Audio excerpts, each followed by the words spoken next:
আসসালামু আলাইকুম ওয়া রাহমাতুল্লাহি ওয়া বারাকাতুহু। নাহমাদুহু ওয়া নুসাল্লি আলা রাসূলিহিল কারীম, আম্মা বা'দ।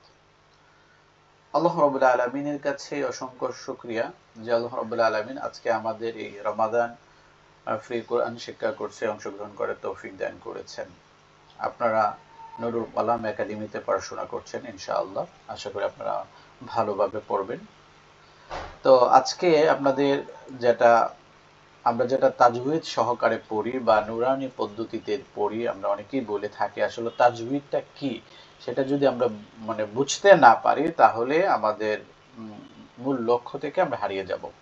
চলুন, তাজউীদ শব্দের অর্থ হচ্ছে সুন্দর করা। আরবি ২৯টি হরফ তার উচ্চারণের স্থান হতে সঠিকভাবে ভাবে তার বৈশিষ্ট্য রক্ষা করে পড়াকে তাজউীদ বলে। অর্থাৎ যে হরফ যে জায়গা থেকে উচ্চারণ হবে ঠিক সেই জায়গা থেকে হরফগুলো উচ্চারণ যদি আমরা করতে পারি তাহলে তাজউীদ সহকারে আমরা কোরআন পড়তে পারবো।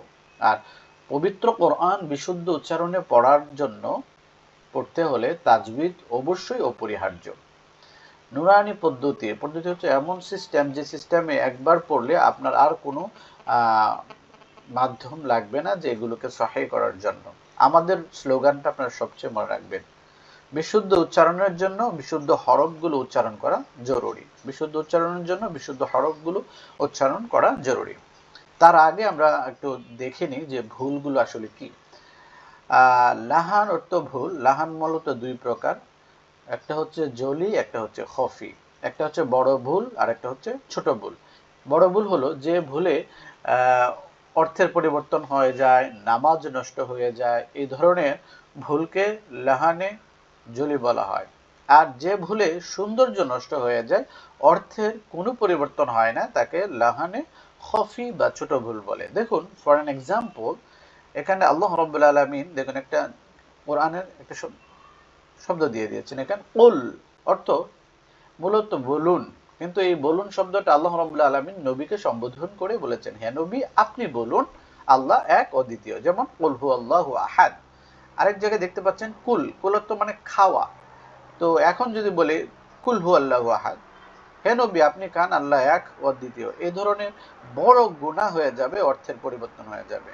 এজন্য আমাদের হরফের উচ্চারণ করা খুবই খুবই জরুরি। তো দেখুন পরে আছে ছোট ভুল, খফি মিম বাদি, নুনের উপরে একটা মিম রয়েছে, এটা মিম গুণা হবে, এটার অর্থ অথপ্পর। আরেকটা রয়েছে মিন বাদি, এটার অর্থ অথপ্পর। একটু শুনতে প্রথমটা ভালো লাগে, পরেরটা একটু কম ভালো লাগে, কিন্তু অর্থের কোনো পরিবর্তন হয় নাই। ধরুন আল্লাহ রাব্বুল আলামিন বলছেন ওয়ারাত্তিলিল কোরআনা তারতিলা, তোমরা কোরআনকে তারতিলের সাথে ধীরে ধীরে পড়বা। এজন্য আমাদের কোরআন একেবারে ধীরে ধীরে শুদ্ধ উচ্চারণ করে পড়তে হবে, এই প্রতিজ্ঞা আমাদের নিতে হবে ইনশাআল্লাহ। দেখুন কোরআন ফাতে আলমগীরিতে বলা হয়েছে যে কোরআন তেলাওয়াত করাটা নফল, কিন্তু বিশুদ্ধ কোরআন পড়া এটা কিন্তু ফরজ। তাই আমাদের বিশুদ্ধ উচ্চারণে বিশুদ্ধ কোরআন পড়বো ইনশাআল্লাহ। চলুন আমরা আরবি হরফে চলে যাই। আরবি হরফগুলো আমি এমনভাবে সাজিয়েছি যাতে আপনাদের জন্য বুঝতে অনেক সুবিধা হয়ে যায়। যেগুলো রেড মার্ক আছে সেগুলোর উচ্চারণ সাধারণত এক আলিফ চার আলিফ হয়ে থাকে এবং কোনো কোনো উচ্চারণ মোটা হয়ে থাকে। আরবি হরফ ২৯টি, মাখরাজ ১৭টি। আরবি হরফ কয়টি? ২৯টি, মাখরাজ ১৭টি। আরবি হরফের মধ্যে ৭টি হরফ মোটা হয়, ১২টি হরফ এক আলিফ লম্বা হয়, ১৫টি হরফ চার আলিফ লম্বা হয়। আলিফ এবং হামজা লম্বা হবে না। আলিফ এবং হামজা লম্বা হবে না। আলিফ এবং হামজা লম্বা হবে না। আলিফ এবং হামজা কি হবে না? লম্বা করা যাবে না। এটা আপনারা ঠুটস্থ করে ফেলবেন। আলিফ, আমি হরফগুলো উচ্চারণ করছি, আমার সাথে সাথে আপনারা পড়বেন যেন আপনাদের জড়তা কেটে যায়। আলিফ, বা, বাইরে এক আলিফ লম্বা হয়। বা, তা, তা, এক আলিফ। সা, সা, উপরে তিন মাথার উপরে উপরের তিন নক্তাওয়ালা হরফটার নাম সা। দুই নক্তাওয়ালা হরফটা তা, নিচে এক নক্তা হলে বা হয়, উপরে দুই নক্তা হলে তা হয়। এক মাথার উপরে 3 নোক্তা হলে সা হয়, সা। জিম, জিম, বারবার জিম। হা, হা, হা। খ, খ, খ। দাল, দাল, দাল। জাল, র, একালিপ, র। জা, এটা একটা জিজি পোকার আওয়াজের মতো আসবে। জা, জা। Scene, scene. শিন, শিন। صاد، صاد. ضاد، ضاد، ضاد، ضاد. طا، طا، طا. ظا، ظا. عين، عين، عين। মধ্যখান থেকে আসবে আ, আইন। আ, আই, উ, হ্যাঁ। গাইন, গাইন। ফা, ফা। কফ, কফ। কাফ। লাম, লাম। মিম, নুন। ওয়াও, হা। হামজা, ইয়া। আমি কন্ডিশন দিয়ে একটা হরফ দিয়ে দিয়েছি, এটা দ, দদ, দদ, কঠিন আর কি। তো আমি আরেকবার বলে দিচ্ছি, আপনারা আমি বারবার বলছি, হরফের উচ্চারণ ঠিক না হলে আপনার কোনো লাভ নেই। আলিফ, বা, তা, সা, জিম, হা, খ, দাল, জাল, র,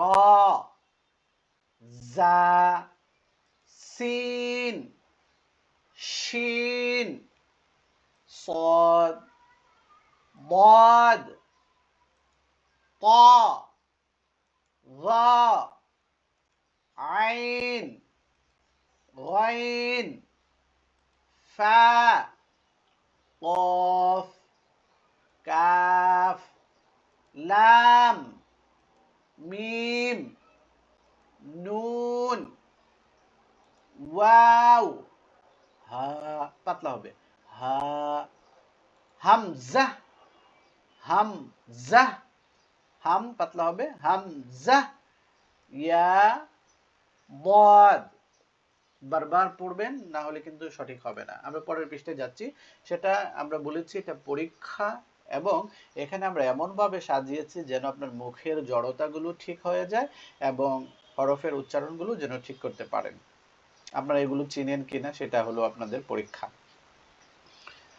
তা, ত, সা, সিন, সাদ, শিন, হা, হা, খ, কফ, জাল, জা, ضاد، ظا، কাফ, আইন, নুন, বা, ওয়াও, ফা, গাইন, ইয়া, জিম, মিম, লাম, দাল, র, আলিফ।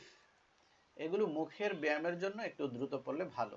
আর যদি হরফের তাহাজ্জিদ, হরফের তাহাজ্জি হচ্ছে প্রত্যেকটি হরফকে বানান করা যায়, এই বানান অনুযায়ী এক একটা হরফ 1 আলিফ লম্বা হবে, এক একটা হরফ 3 আলিফ লম্বা, এক একটা হরফ 4 আলিফ লম্বা হতে পারে। আলিফ এবং হামজা লম্বা হবে না, মাথায় রাখবেন। আমি আবার বলে দিচ্ছি, তা, ত, সা, সিন, صاد، শিন, হা, হা, খ,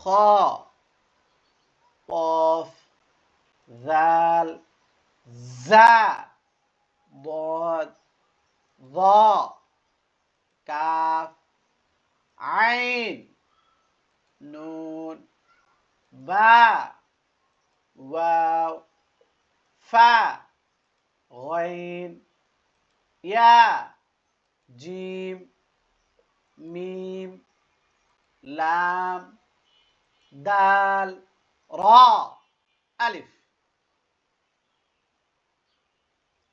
আমাদের প্রথম ক্লাস শেষ ইনশাআল্লাহ।